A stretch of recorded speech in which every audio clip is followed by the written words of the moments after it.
Olá pessoal, comandante Orlando Matos aqui, nosso Conexão Geo número 278, sexta-feira, 22 de março de 2024, trazendo para vocês aqui a síntese da geopolítica da semana, agradecendo aí o apoio de vocês nas redes sociais.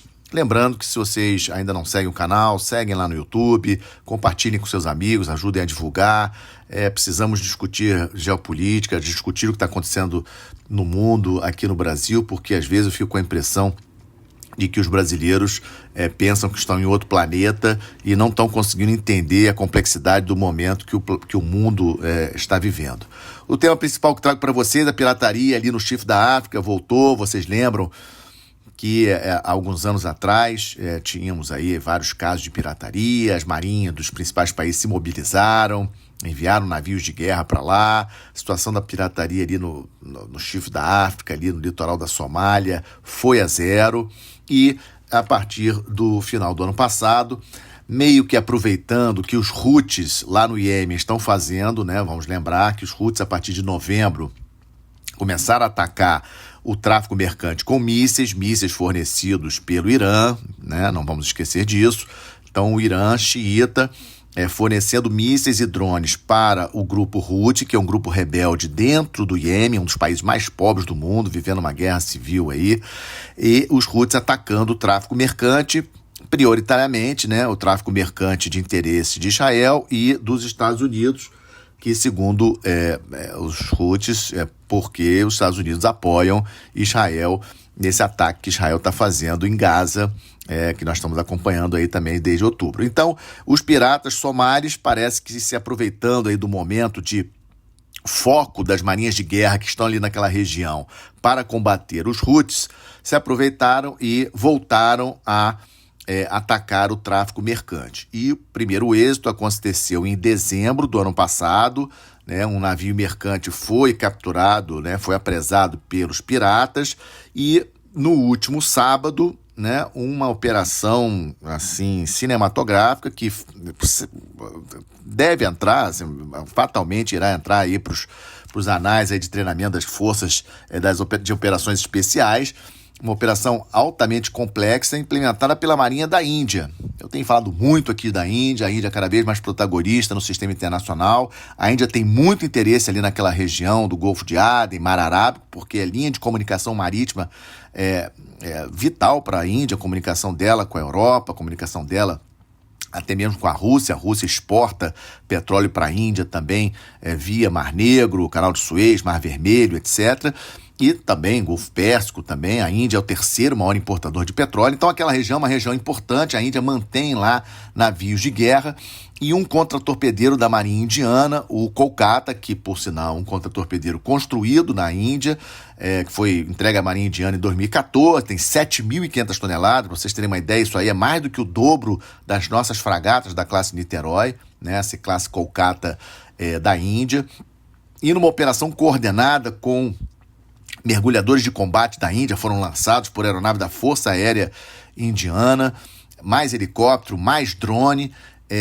Os indianos conseguiram resgatar o navio e prenderam os 35 piratas que estavam a bordo do navio, uma operação que durou cerca de 40 horas, de acordo com as informações que nós temos, e os 17 tripulantes do navio foram libertados. Então, uma operação assim impressionante pela complexidade, pelo número de tripulantes, pelo número de piratas envolvidos também.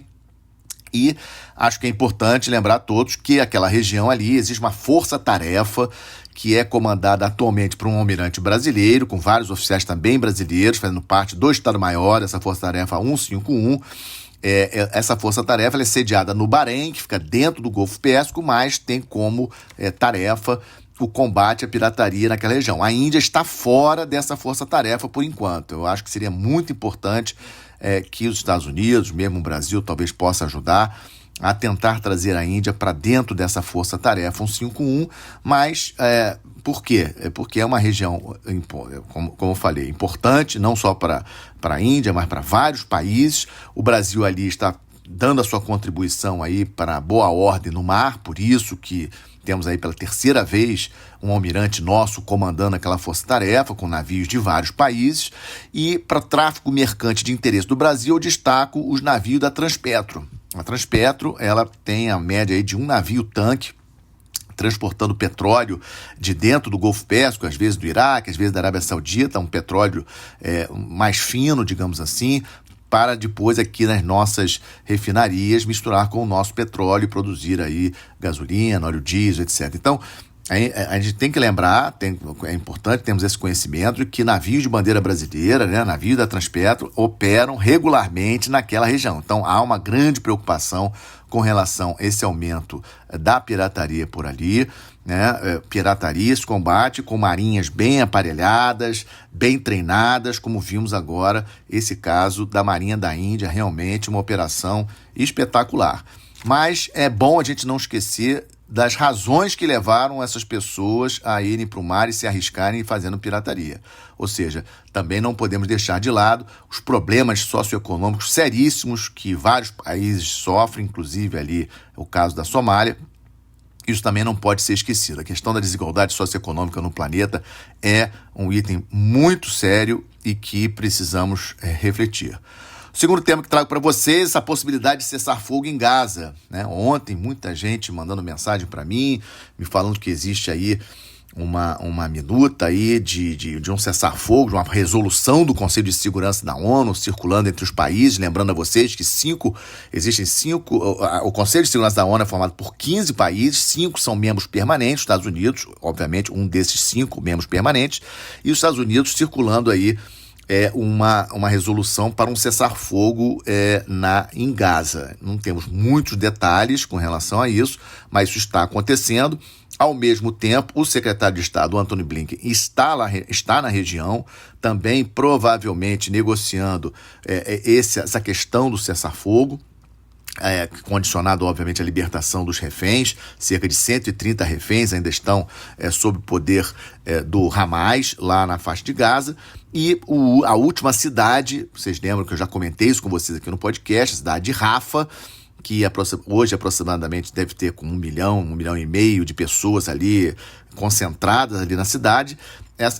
Havia a expectativa que após o início do Ramadã, que ocorreu no dia 10 de março, as forças israelenses fossem entrar em Rafah, mas tanta pressão da comunidade internacional, do próprio Estados Unidos, o próprio presidente Biden falando muito, né, seguraram, pelo que nós estamos acompanhando, seguraram as forças israelenses e elas ainda não entraram em Rafah. Então, ali estamos com a expectativa da entrada das forças israelenses em Rafah e, ao mesmo tempo, essa possibilidade de negociação de um cessar-fogo para humanitário, para poder entrar realmente ajuda. Muitos relatos aí de sérios problemas dentro de Gaza com os palestinos, falta de alimentos, falta de remédios, tratamento médico, etc, etc.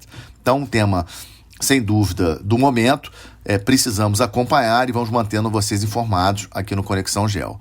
Terceiro tema que trago para vocês, antes ainda, eu sei que vocês já iam falar que no Estamos de Olho, mas eu tirei do Estamos de Olho, até para deixar bem claro que acho o conflito na Ucrânia seríssimo e temos que acompanhar com lupa o que está acontecendo na Ucrânia. O maior conflito desde o fim da Segunda Guerra Mundial na Europa, né? O Putin foi reeleito no último final de semana, vai ficar por mais 6 anos no poder, já era esperado, fica até 2030, ele pode se reeleger mais uma vez, então pode ficar até 2036, o Putin fortalecido, né? Fica aquela questão, será que ele vai realmente aproveitar esse momento de popularidade dentro do país, né? De força, aproveitando também que os Estados Unidos, o Congresso americano ainda não liberou aqueles 60 bilhões de dólares para a Ucrânia, será que o Putin vai, digamos assim, partir para dentro, digamos assim, da Ucrânia para conquistar mais territórios?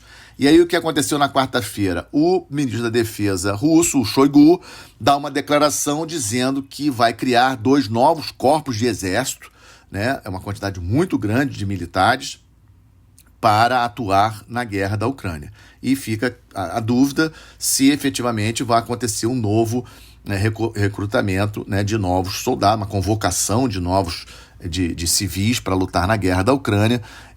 Então estamos aí na expectativa de onde que o Shoigu vai sacar aí 50 mil militares russos para lutar aí no conflito da Ucrânia. Então, uma grande preocupação. Ontem foi um dia com muitos mísseis lançados da Rússia contra o território ucraniano, inclusive na capital Kiev. Já temos acompanhado aí o avanço das tropas russas no leste da Ucrânia, naquela região de Donetsk. Ainda não é um avanço generalizado em toda a frente de combate, ela é mais concentrada ali na região de Donetsk, mas sim temos preocupações com relação a Kharkiv, que é a segunda cidade mais importante da Ucrânia, temos preocupações com Odessa, que é a terceira cidade mais importante da Ucrânia e o principal porto da Ucrânia. E, assim, e toda vez que eu olho uma declaração do Medvedev, que foi presidente da Rússia, primeiro-ministro, fico com aquela sensação de que pode sim ter algo mais pela frente, né? O Medvedev, mais uma vez, já tinha feito uma declaração com um mapa atrás dele, né? Já tinha comentado isso com vocês, mostrando aí um outro mapa da Ucrânia, com mais territórios aí de posse da Rússia. E numa entrevista que o professor John Mearsheimer, da Universidade de Chicago, deu ontem num congresso que está acontecendo lá na Índia, o professor Mearsheimer diz que, na opinião dele, a Rússia vai sim avançar e conquistar mais 20%. Atualmente a Rússia tem 20% do território da Ucrânia e ele acha que ainda vai conquistar mais 20% do território ucraniano. E o professor Mearsheimer acha que a Ucrânia tem que negociar logo e tem que mostrar e tem que garantir aos russos que a Ucrânia não vai entrar para a OTAN, porque ele está bastante pessimista com relação aos próximos meses dessa guerra. Então, mas volto a insistir, eu já tinha falado isso antes, eu acho que mais importante do que conquista de território para o Putin, o que realmente interessa para ele é uma vitória no campo informacional, do ponto de vista da Rússia ser considerada um ator protagonista no sistema internacional. E o próprio professor Mearsheimer ontem ele mostrou claramente isso, porque quando foi perguntado a ele como ele vê o mundo hoje, em termos de se é um mundo unipolar ou multipolar, ele colocou realmente um mundo multipolar, tendo os Estados Unidos, China e Rússia como as grandes potências. Vejam bem, a Rússia, que tem um PIB equivalente do Brasil, mas que pelo seu poder militar, por toda essa tradição, por tudo isso que envolve a Rússia, para esse momento aí relativamente positivo da Rússia, em termos assim, de vantagem da Rússia nesse conflito da Ucrânia, esse momento aí da Rússia na guerra, o próprio professor Mearsheimer colocou a Rússia nessa tríade de comando, digamos assim, de protagonismo mundial. É exatamente isso que o Putin queria, ou seja, a Rússia voltar a ter protagonismo, voltar a ser reconhecido como um grande ator no sistema internacional. Eu tenho algumas questões com relação a esse posicionamento do professor Mearsheimer, mas não temos tempo para isso aqui agora, mas fica realmente a preocupação da Rússia avançar nas suas conquistas dentro da Ucrânia. Vamos seguir de olho nisso. E por falar em seguir de olho, estamos de olho. Reunião do Conselho Europeu lá em Bruxelas, com os líderes da União Europeia, se reuniram ontem e vão terminar hoje. Tema principal, conflito de Gaza e conflito na Ucrânia, né? Esse é o ponto principal. Outras questões, protestos dos agricultores europeus, isso aí generalizando aí por vários países da Europa, temos acompanhado isso também no noticiário. E a preocupação grande, logicamente muita coisa acontecendo nos bastidores, da possibilidade dos Estados Unidos, numa eventual eleição do ex-presidente Trump, parar de vez o apoio à Ucrânia, ou seja, a Europa vai ter que resolver o problema da Ucrânia, tem que estar preparada para resolver o problema da Ucrânia sem o apoio dos Estados Unidos. Eu acho que esse é o grande desafio dos países da Europa nesse momento. Estamos de olho, vamos seguir acompanhando. Também estamos de olho com a crise no Haiti, comentei com vocês no Conexão Geo da semana passada, uma crise absurda, não temos ainda um controle da situação, as gangues ainda ocupam o aeroporto, ocupam o porto da capital do Haiti, e não consigo, do jeito que está, realmente está difícil de ter uma solução. Eu tinha comentado na semana passada sobre a possibilidade do Brasil aparecer como um ator para tentar resolver pelo menos esse problema de segurança, voltar a ter segurança no país. Os Estados Unidos iam adorar isso, porque os Estados Unidos envolvido aí com a Ucrânia, envolvido com Gaza, preocupação com Taiwan. Obviamente que Haiti preocupa também os Estados Unidos, porque uma crise generalizada no país vai fatalmente levar a um aumento dos imigrantes haitianos para os Estados Unidos. Isso é um problema que o Biden também está tendo no campo interno.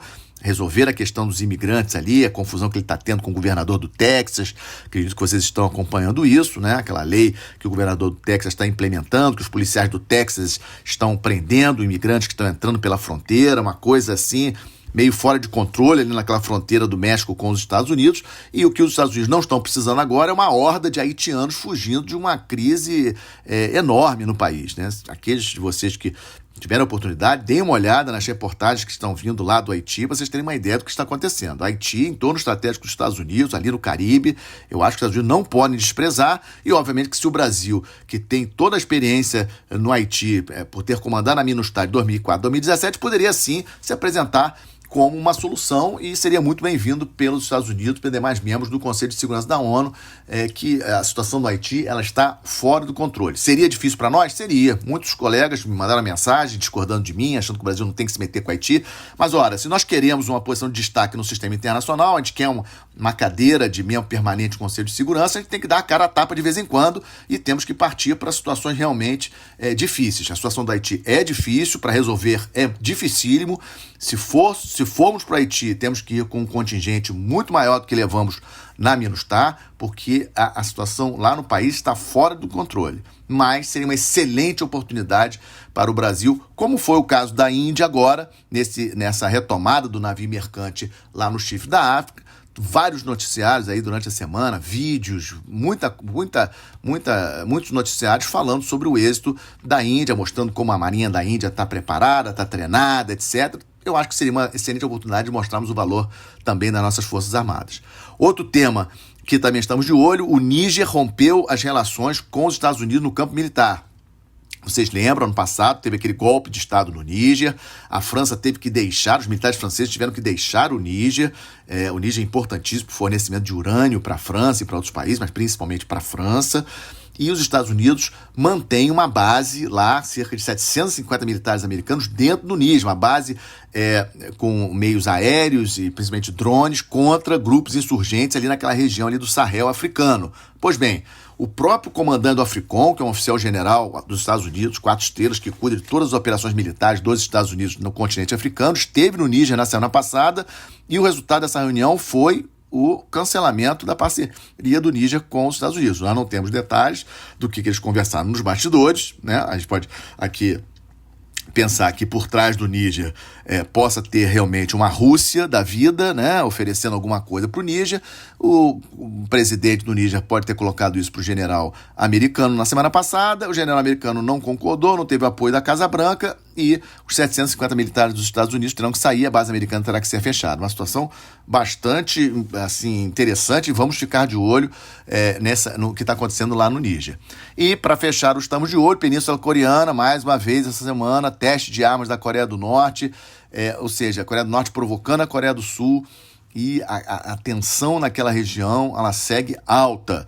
Vamos lembrar que a Coreia do Norte está fornecendo armas para a Rússia no conflito da Ucrânia e a Coreia do Norte, que já tinha a China como principal padrinho, tem agora a Rússia também como principal padrinho, inclusive uma visita prevista do presidente Putin à Coreia do Norte ainda este ano. Então é uma região que precisamos seguir, né, acompanhar, estamos de olho, obviamente não apenas a Península Coreana, mas toda ali a região do Pacífico Ocidental, Mar do Sul da China, questões com as Filipinas, são muitas coisas que nós estamos de olho, mas trouxemos aqui para vocês as mais importantes. E fechando como sempre, uma boa notícia, o 6º teste exitoso do míssil superfície da Marinha do Brasil, em parceria com a indústria de defesa brasileira.